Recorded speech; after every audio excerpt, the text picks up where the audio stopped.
So the card on the bottom of the deck is the Page of Air. Now, air signs such as yourself, Gemini, Libra, or Aquarius energy, a lot of times this is a communication coming in. It's truth coming in. Can be spying on someone. I don't mean necessarily in the creepy way, but with social media, sometimes we like to check out what somebody else is doing on their social media page or whatever. So this can have something to do with that. This is, air is communication energy. It's internet. It is travel, right? Now, according to the keynotes on the card, this can be challenging information, delays or changes to plans, and truth delivered without tact, right? So watch out for your role in that. Sometimes people have a tendency to be too blunt and they don't recognize, how it can sound to the other person that can create unnecessary or unwanted conflict with somebody. But I will put this back. It'll be out of sight for now, but we'll reference this as we go on, see if it makes more sense in a reading. But, excuse me. Whoops. Ten of Fire shows that you're burdened. You've got a lot of responsibilities on your plate. You're working a lot. This can indicate a need to delegate responsibilities to other people. Your life may be out of balance. It can also indicate stress-related health concerns. So there is some kind of a need to slow your pace a little bit if you can. I remember reading a study that people who work really hard, like if say you work more than 60 hours a week, you have no additional productivity beyond the 60 hours. In fact, you have a decrease in productivity in the workplace because you're so tired and overtaxed that now you're losing productivity. So be sure that you're experiencing work-life balance as well. Are you getting out? Are you playing? Are you having fun? Are you laughing? I mean, really a belly laugh, not just, one of those polite, okay, whatever, kind of laughs with that. We need to be able to relax, work, play, sleep, have fun. These are the kinds of things that help keep us motivated, but also help us work with our physical flesh. Our physical flesh is so finite. And a lot of times it's kind of like our spirit. My mom says it this way. She's a church lady. The spirit is willing, but the flesh is weak. That's kind of the idea. I think she's quoting St. Paul, but whatever. But the idea is we have to have that space. We got to have that space for that. And, we have to understand that our meat can only keep up with so much. There really does come a place where we've got to be able to, excuse me, find that balance. Because our body's limited, even if our spirit or our mind may be limitless or seem that way. Now, this is crossed by Knight of Fire energy. Okay, this is fast-moving, incoming energy. Think things through very carefully because things are going to happen at a rapid pace. This can be a problem, right? This could be a fire sign like an Aries, Leo, or Sagittarius. This person could be galloping in at fast speed. This could be passion, either yourself or it could be another person, the situation. As much responsibility as you have some kind of a passion for something. Or this other person's coming in. But remember, if you're not balancing out your energies, you're going to fizzle very quickly out because you're going to be exhausted. Things that we feel passionate about, when we want to actually manifest them into something materially demonstrable, like, what's another way to put that? We can have a passion to write a book, but if we don't actually sit down and write it, it's never going to happen. You meet somebody, you're really attracted to them, you want to have a relationship with them or something like that. You can meet at the Sleazebag Motel or something like that, but at some point they're going to want to go out to a restaurant. You still have to make time for dinner. So again, finding that work-life balance is going to help you achieve whatever it is that you want to achieve right now. So be careful that you're allowing space for that. Now, the Ace of Earth is kind of, like I was just saying, there comes a point where you want to take this passionate energy and manifest something solid with it. Manifest something solid with it. You want to be building. And the Ace of Earth is about a new beginning. It's new financial success, new abundance, new business adventure. Documents and contracts coming in. This is about taking the steps to build your brick and mortar house, or your new job, or whatever. Your new project idea. You're taking this passionate energy and you're applying it over here. Now, for some of you, I'm getting romance. I'm getting different storylines in here. For some, it could be a romantic situation. For others of you, it could be like a business or venture or success of a sort that you want to do. You're having this passionate forward motion in a business. Then again, if this is a relationship, that's going to be about doing the actual work to create the relationship. Spending time together. Becoming boyfriend and girlfriend, announcing to the parents, going out to dinner, going out to the movies, or dating. At some point, possibly building up to the sort of relationship where you move in. It's whatever. I mean, not to put the cart before the horse on that, but, everything in its own time.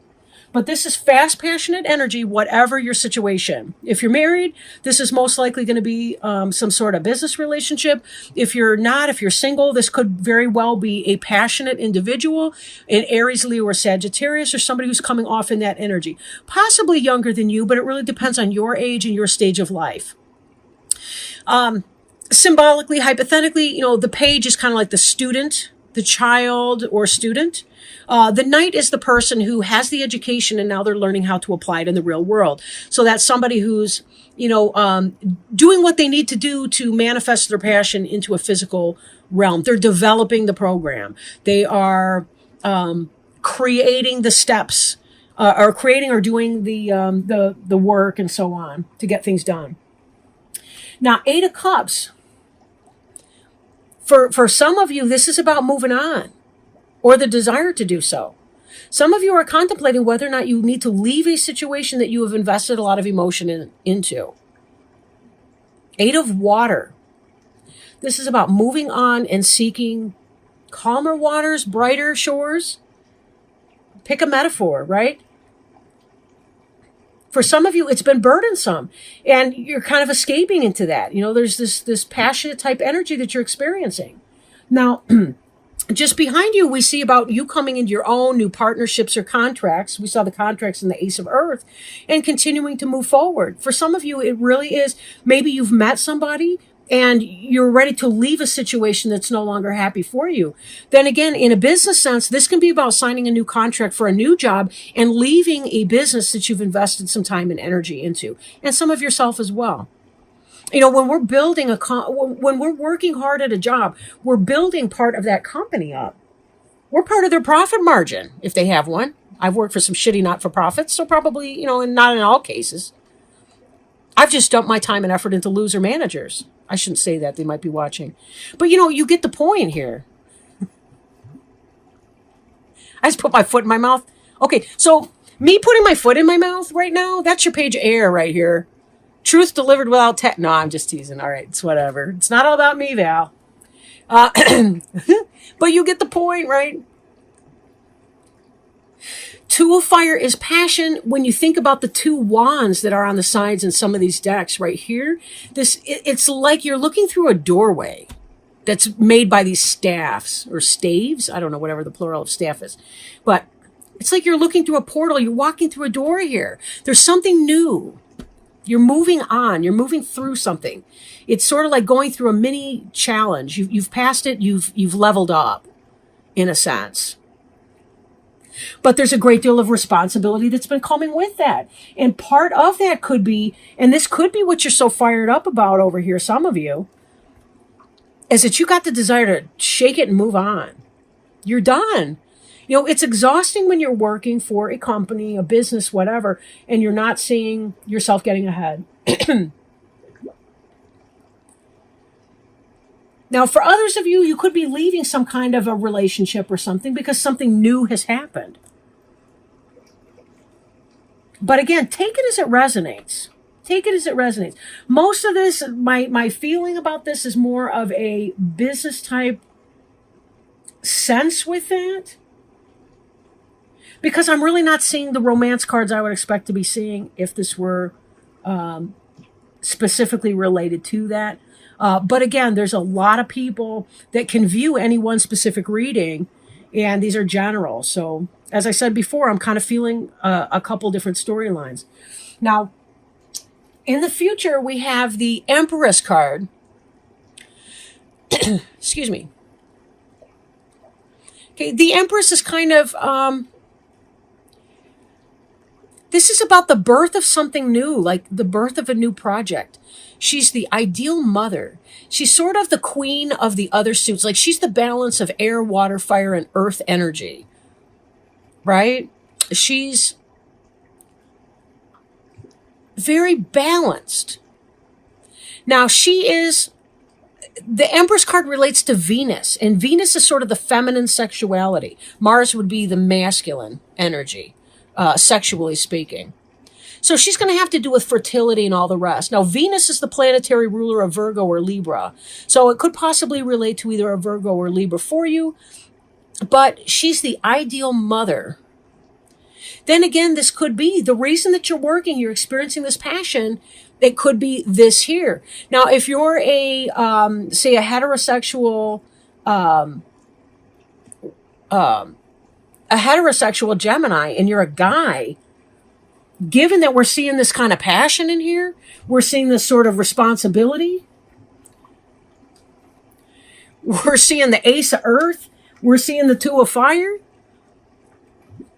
Be careful of unplanned pregnancy.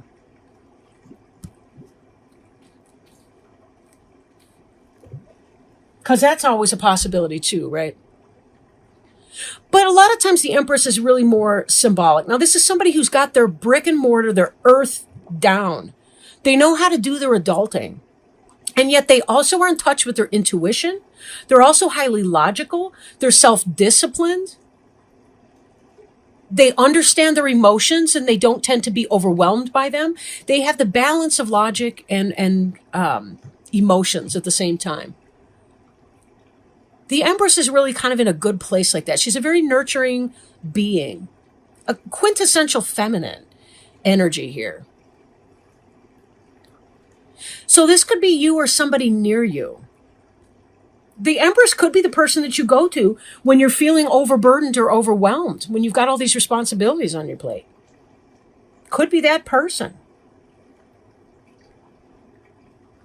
Then again, it could be that, you better be careful because somebody's going to wind up pregnant over here too. Because again, we got that Knight of Fire. And the Ace of Earth is about the beginning of something material. And a baby is a physical material manifestation of some kind of a contract or partnership that is passionate, right? That is fiery. Okay, lecture over. The card representing you right now, Gemini, is the High Priestess. The High Priestess is about, she's a female, doesn't have to be a female. Men can walk in the High Priestess energy as well. But she's really the goddess that is, I want to say the virgin goddess that was associated with the moon. But remember, the virgin goddess wasn't about, asexual behavior. It had to do with a woman who was unto herself, that was not, I want to say owned by a man, but I hate to say it that way. The Empress has a partner, the Emperor. The High Priestess is the moon goddess. She's Selena. She's, who are some of the other ones? Whatever. But you get the point, right? She's very intuitive. She understands the mysteries of the universe. She has affinity with the moon and the lunar cycles and so on.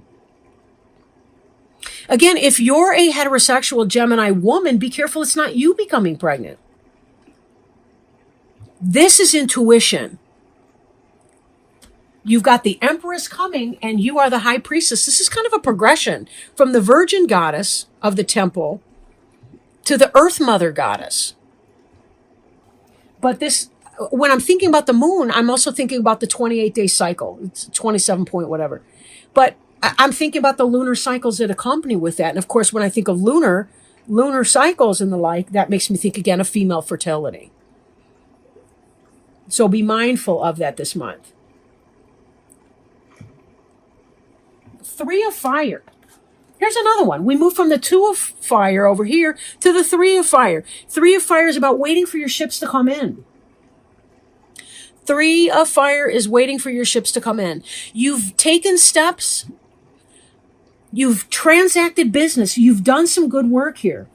Partnerships, contracts, and all the rest. And here you're waiting for that ship to come in. It's not that it might come in. It's that it is, in fact, coming in. They're on the way. You can see the mast in the distance. Maybe not in this deck of cards. Everything's so small, I can't see it. But then again, my eyes aren't what they were. Whatever. I babble. And I digress. So, you're a card of the environment. This is how other people see you in the environment. They see you as your ship's coming in. This is how you perceive your environment. This is all about waiting for that to come in. Again, it doesn't have to be a harvest, but given that we've got some potential baby making activity going on, this could also be about waiting for that to come in. So, what you reap, you shall sow, literally and metaphorically. Now, hopes and fears, a false sense of entrapment, being overly focused on material things, and negative or fear-based thoughts. What is keeping you trapped, Gemini, in your mind? How are you feeling stuck and unable to move on? Like we saw this Eight of Wands. I listened to another reader who says, Eight of Cups, that ass. When she's talking about, you got some crumb bum in your life, get rid of him, her, it. Get rid of that person. You got an Eight of Cups, that ass, she says. And it's true, but sometimes we're our own worst enemy. How are we tying ourselves down? What is our addiction, literal or metaphorical addiction? What is it that we are holding on to that no longer benefits us, that we need to really get rid of? What is our fear in this? How are we keeping ourselves trapped in a burdensome situation because we're experiencing fear? Why are we grinding ourselves into the ground like that? We need to come back into this place of balance and let go. Right? What is our metaphorical baby? But, what is it that we're attached to that we don't need to be? Now this is in the hopes and fears. So it could be that you're fearing that you're going to have this issue. Then again, sometimes people focus on things and they're like, it's all the same. It won't matter anyway in the end, and this and that. And we kind of kneecap ourselves because we think negatively. We have to think the language of manifestation. If you want change to happen, if you want to feel excited, if you want to bring this passion back into your life, you got to figure out what that means for you. And is it a selfish passion that's just going to trap you? Or is it a positive passion, something that's going to help you feel motivated in your life? Where do you need to feel passion in your life? Where do you feel dead? Where are you walking through the motions or going through the motions? Then, of course, think of that Buffy song. But whatever, where are you going through the motions in your life? How do you kick yourself into gear? This Two of Earth, too much going on at once, the need to make a decision and consider a more playful approach. And didn't we talk about that in the beginning, about the need to be more playful? Or was that in my Taurus reading? But no, that was here because we had this Ten of Fire with the responsibility. Life is out of balance, stress-related health. The Two of Earth is this kind of, can you even see my hand? We're juggling from one thing to the other, trying to figure out what are we going to do next. I'm trying to make a figure eight here. It looks crazy on this film. But anyway, playfulness, making a choice, determining what it is that we want. It's not going to be that easy. Life is just not that easy. We have to make choices. We can't say, well, I'm not going to make a choice, because ultimately that becomes the choice, is when we don't decide something. And we let it all play out, and then we lose the opportunity, and then we realize, oh, well, crap. Maybe I should have done something about that. Maybe I should have done that. But by then the door's closed. It's too late to do it. Not making a choice is making a choice. There's no way to avoid that information. I do remember, it seems to me, on your last reading, the mid-November reading, there was something else that you guys, I did a 9-card spread. You guys were, there was something that was not being brought to light, something that was hidden from view, because you had the moon card dead in the center, and there was also some kind of a choice or decision that you needed to make. I wonder, what's your inauthenticity? When and why are you being inauthentic? That's part of your ego, right? And look, I'm not picking on you. I do the same damn thing. Whoops. Right? I do the same thing. We all do, because we're human. Ego is about taking care of our earthly needs, right? It's taking care of our physical material beings. Selfishness, right? Selfishness can be a bad thing, but if you're trying to find materials and resources and squirrel them away for your family, then that's not so bad, is it?